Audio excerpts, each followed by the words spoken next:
talk about what in general is driving the spread of COVID in BC right now? You were just talking about scenarios. Is it generally people not following the rules, or is it spreading in workplaces or other places despite the rules that are in place? It's a combination. So in the interior health region in particular, we know that a lot of the transmission was from social events that were happening. We know that some of the transmission has been from religious services where people have, and we know the challenge that comes with having not having a connection with people for a long time, where people have gone to a service and then gone back to other communities and unwittingly spread the virus in those communities. And that unfortunately has been the case in a number of places, particularly in the north. We are also seeing a proportion, about 40% of the cases related to workplace transmissions. And it's not the public-facing interactions necessarily. Some of those are happening. We've seen cases in where restaurant patrons are getting together and people who are positive are spreading it to others in that situation when the rules are not being followed. And that is a challenge.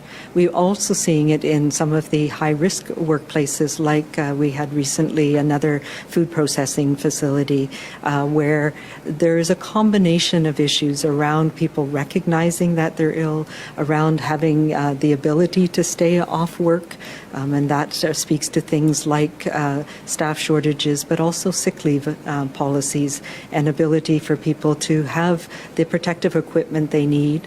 And also we are seeing, we have a task group that has been looking at how do we work with WorkSafe and our environmental health inspectors in some of the more high-risk work environments to reinforce the safety plans that need to be in place and look at if we need to make changes.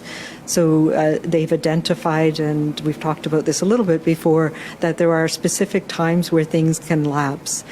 Sometimes it's related to lunchrooms or break rooms where there's not a staggered break time and people are taking their masks off and spending that time together. So there are a number of different factors, but the bottom line really is it's about connections between people that are done when we don't have the right safety measures in place.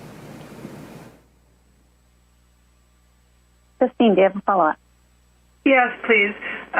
We know that the elderly and long-term care have accounted for the majority of deaths over the past year due to COVID, but what can you say now in general? What are we seeing in terms of a trend about who is most at risk of serious health consequences or even of dying right now? Yeah, and that is one of the biggest challenges, of course, is long-term care, and this is why we are so relieved and thankful that the vaccines are so effective. What we are seeing now is most of the deaths are occurring in acute care facilities and some of the acute care outbreaks, and they are mostly driven by people who are older. So people who are living in the community who become infected, whether through family members, through social interactions, through work. But we also are seeing some younger people, and particularly in some of the Indigenous people who have been infected recently, and that has been incredibly tragic. We've had a number of people in their 30s who have died in the last few weeks from COVID. So it's a combination that we're seeing now, and it's why it's so important for us not to lose sight of this is still circulating in our community. And while we know that your risk goes up dramatically after age 70, everybody is not immune to this virus, and it can cause severe illness. We've seen hospitalizations in young people, and we've seen, sadly and tragically, deaths in young people, particularly in the last few weeks. Next question is from Lisa Houston, News 1130. Hi there. Dr. Henry, I'm wondering if I could just first touch on what you just talked about of the tragedy of a number of people in their 30s dying recently. I'm wondering if you can talk a little bit more detail, obviously the limited detail that you can give about it, but also does this portend of a change in the virus that younger people are seeing more severe illnesses? Yeah, the second question first, not that we are aware of. We have not had anybody who has died from one of the variants of concern, for example.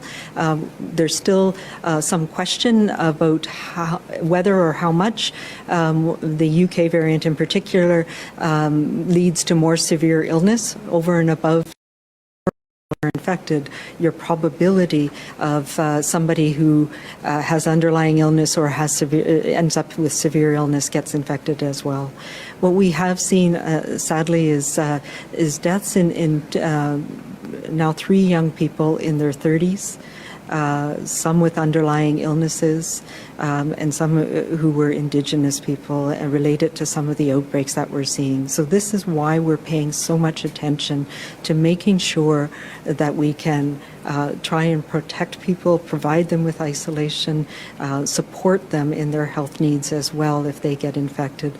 Even young people can have severe illness, particularly if you have other underlying conditions as well. It's not, as far as we can tell, related to any changes in the virus. It's more the conditions and the community transmission that we're seeing in some communities.